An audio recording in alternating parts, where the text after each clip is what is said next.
Die für mich weltbeste Paprika, gefüllte nach Steffen Hensler. Ich habe so lange gedüftet und überlegt, wie das ganz einfach für euch in jeder Heißluftfritteuse nachgekocht werden kann. Ja, und dieses kleine Pfännchen, was du da im Hintergrund siehst, das spielt eine entscheidende Rolle bei der Lösung. Aber jetzt fangen wir erstmal an. Ich habe jetzt hier rote Zwiebeln, die ich jetzt in kleine Würfel schneide. Und nebenan siehst du, liegt schon eine Knoblauchzehe.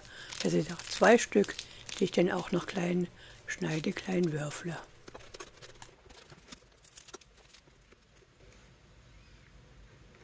So, jetzt geht es weiter in meine Heißluftfritteuse. Ich habe jetzt in diesem Fall den Speedy hier, die Crispplatte unten rein. Und jetzt, das ist eine Pizzaschale, die ich mir da gekauft habe. Die kommt jetzt da unten rein. Da kommt jetzt etwas Öl. Das langt so. Jetzt der Deckel zu und ich stelle sie kurz auf 210 Heißluftfrittieren ein. Und lasse das etwas vorbraten. Also Heißluft frittieren. Jetzt da auf 210 Grad. Und von der Zeit stelle ich es um auf 10 Minuten. So, nachdem ich das Öl etwas heiß werden lassen habe, kommt jetzt hier meine Zwiebel und mein Knoblauch in dem Pfännchen dazu. Das Ganze verteile ich jetzt hier kurz in dem Pfännchen drin. So, jetzt die Gewürze noch dazu. Und die restliche Zeit brutzeln lassen. Oh, da hatte ich wohl vergessen, auf den Startknopf zu drücken von der Kamera. Also ich habe jetzt hier 500 Gramm Hackfleisch. Dann habe ich da Gewürze schon dazu gegeben. Also ein Teelöffel Kreuzkümmel und ein Teelöffel Paprika. Das habe ich dazugegeben. Und ja, dann habe ich jetzt hier Tomatenmark, also besser gesagt von Tomaten, die gehackten Tomaten, etwas schon von der Soße damit reingegeben. Ja, und jetzt sind wir wieder synchron mit der Aufnahme. Also jetzt kann ich da ganz normal klassisch weitermachen. Also jetzt kommt hier meine Mixmaschine und nur ganz kurz, das langt schon. Und von dieser Masse kommen jetzt auch bloß noch 1-2 Löffelchen dazu, mehr nicht. Den Rest hebe ich noch auf, den brauche ich noch weiter. So, ein kurzer Blick in den Speedy rüber, mal schauen, das sieht richtig lecker aus und das kann jetzt hier schon noch mit dazu. Und du siehst jetzt auch, warum das so ein Pfännchen war, also Metallpfännchen, weil da drinnen konnte ich das jetzt richtig schön brutzeln. Ja, und das Pfännchen ist heiß. Ich muss mir erstmal einen Silikon holen, also Handschuh, damit ich das jetzt da runterholen kann, runterkratzen kann. Denn das kommt jetzt zu meiner Tomatensoße mit, oder zu meinem Hackfleisch mit dazu. Das arbeite ich da jetzt gut durch.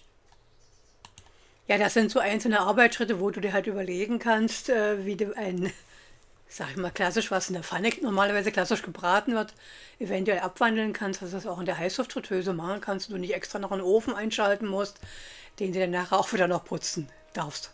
Und so habe ich nur diese kleine Schale, die ich dann nochmal extra abwaschen muss, aber mehr auch nicht. Ja, und das Ganze, wie du jetzt hier siehst, arbeite ich jetzt auch ganz gut durch in dieser Hackfleischmasse. Ja, und wenn dir meine Videos gefallen, würde ich mich freuen über eine kurze Rückmeldung, einen Kommentar, auch vielleicht mal von wo du zuschaust, das würde mich auch mal interessieren. Ja, und hast du Wünsche? Gefallen dir die Videos von Steffen Hensler oder hast du vielleicht sogar einen anderen Koch, wo du sagst, Mensch, den könntest du doch mal probieren, wie der das macht, das könntest du doch mal gerne nachkochen.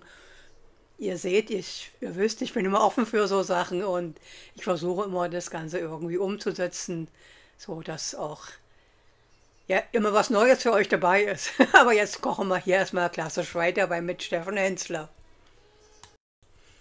Ja, und als nächstes hatte er jetzt hier den Feta-Käse, den er dann da reingebröselt hatte. Ich nehme halt das Messer jetzt und schneide ihn in so kleine Würfelchen, damit ich so gleichmäßige kleine Teile habe. Habe auch den Feta erstmal in der Hälfte geteilt, dass ich erstmal schaue, ob mir das nicht vielleicht sogar zu viel wird, ein ganzes Päckchen. Ja, nachdem ich das jetzt etwas hier durchrühre, denke ich ja doch, nee, das kann ruhig doch ein ganzes Päckchen wohl werden. Also ich schneide jetzt hier den Rest noch auch wieder so klein.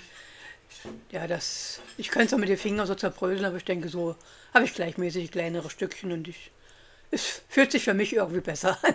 Aber kannst du auch machen, wie du möchtest. Ja, und das Also jetzt ist ein ganzes Päckchen von dem Feta-Käse jetzt in meiner Hackfleischmasse drin. Das arbeite ich jetzt gut durch, damit das gut vermischt ist. Weil da musst du jetzt sehen, dass es wirklich überall gut gleichmäßig der Feta-Käse mit dem Hackfleisch verteilt ist, vermischt ist. Aber ich denke, das kannst du dir auch selber ganz gut vorstellen. Und ich kann dir wieder mal schneller spulen. Ja, und wie du jetzt gesehen hast, habe ich noch mal ein ganz klein bisschen auch nachgewürzt und habe auch noch mal von dem Tomatensoße etwas mit reingemacht. So ist, wie es für mich denn im Endeffekt nachher stimmig war. Jetzt geht es weiter mit meinen Paprikaschoten. Da schneide ich hinten den Deckel ab. Aber den Deckel lasse ich ganz. Der wird also jetzt nicht fortgeschmissen, sondern nur der Strunk hinten. Das Innenteil kommt raus. Und inzwischen kann ich eine nach der anderen, also die 3 so auf die Art und Weise zubereiten. Also die paar Kerne, die noch drin sind, die noch entfernen. Und dann ist das aber mit der Paprika auch schon so weit erledigt. So, jetzt geht es weiter, dass ich mir meine Silikonform beihole. Und als erstes mache ich jetzt hier etwas von der Tomatensauce, die restliche, unten in die Form rein. Das hatte der Steffen ja auch so. Der hat eine Auflaufform genommen und hat jetzt diese Tomatenflüssigkeit, die ja übrig geblieben ist, der unten in die Form entsprechend reingegeben, also in seine Auflaufform. Und ich habe jetzt hier also die Silikonform dafür genommen. So, dann werde ich mal anfangen, die erste Paprikaschote hier entsprechend zu füllen. Ja, die ist jetzt gut gefüllt und der Deckel kommt wieder oben drauf.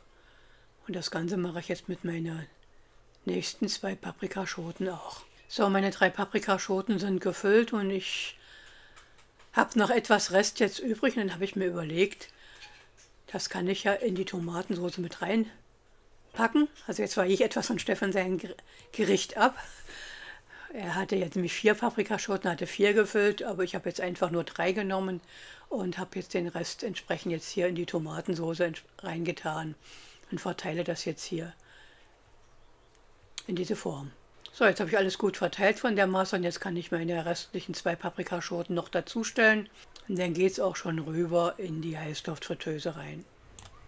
So, zwischendrin bin ich mal ganz schnell hoch in meinen Kräutergarten gesprungen. Kannst du mal schauen, den habe ich immer da oben. Und gucke mal, das ist mein Blick vom Balkon oben. Und hier unten meine kleine Katze, meine Kitty, die muss natürlich auch immer wieder mit. Aber jetzt geht es schon weiter, wieder an den Speedy angekommen.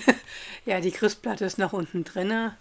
Und jetzt kommt da hier meine Schale, die ich gerade fertig gemacht hatte mit meinen Paprikaschoten hier in den Speedy entsprechend rein. Aber wie ich vorhin schon mal am Anfang gesagt habe, du kannst jede beliebige Heißluftfritteuse nehmen, das dementsprechend so zubereiten. Ja, der Deckel zu und jetzt geht es weiter mit dem Programm 180 Grad und das Ganze für 20 Minuten. Voilà, es ist geschafft.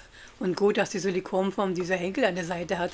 Da habe ich jetzt gerade mit meinen Gabeln rein. Aber du musst vorsichtig machen, trotzdem, dass es dir nicht runterfällt. Es ist sehr, sehr wackelig. Ja, und jetzt mal ein kurzer Zwischenblick, wie es aussieht. Ja, aber das hat gepasst. So, servieren ist angesagt, eben auf den Teller. Erstmal oben runter. Nochmal eine kurze Zwischenkontrolle. Ja, doch, passt. Sieht gut aus. So, jetzt habe ich hier noch meine Petersilie, die ich oben aus dem Garten geholt hatte. Die hatte ich zwischendrin klein geschnitten. Die kommt jetzt hier in dieser Soße nach unten mit rein. Das hatte der Stefan jetzt auch so gemacht. Nur hatte der halt nicht das zusätzliche Hackfleisch drin. So, und von dieser Soße so zubereitet noch etwas auf der Paprikaschote oben drauf, auf die gefüllte. Der Deckel kommt wieder oben drauf. Jetzt wird es richtig schön etwas angerichtet, weil das Auge ist hier immer mit. Das sieht ja alles klasse dann aus. Jetzt siehst du mal so einfach und so schnell, ja, ich sag mal unkompliziert, kannst du in der Heißluftfritteuse kochen. Wichtig ist immer, dass du dir die Arbeitsschritte genau überlegst, was du wann wie brauchst und dir entsprechend das dann auch besorgst. So, jetzt geht es noch an die Verköstigung, weil das wollte ich ja nicht vorenthalten. Das war sowas von lecker. Also jetzt die Paprika aufschneiden, da merkst du erstmal, die Paprika, die ist noch richtig schön vom Fruchtfleisch, richtig schön saftig. Und innen drinne die Füllung, die ist auch sowas von lecker, klasse, saftig. Also es ist wirklich ein super Genuss.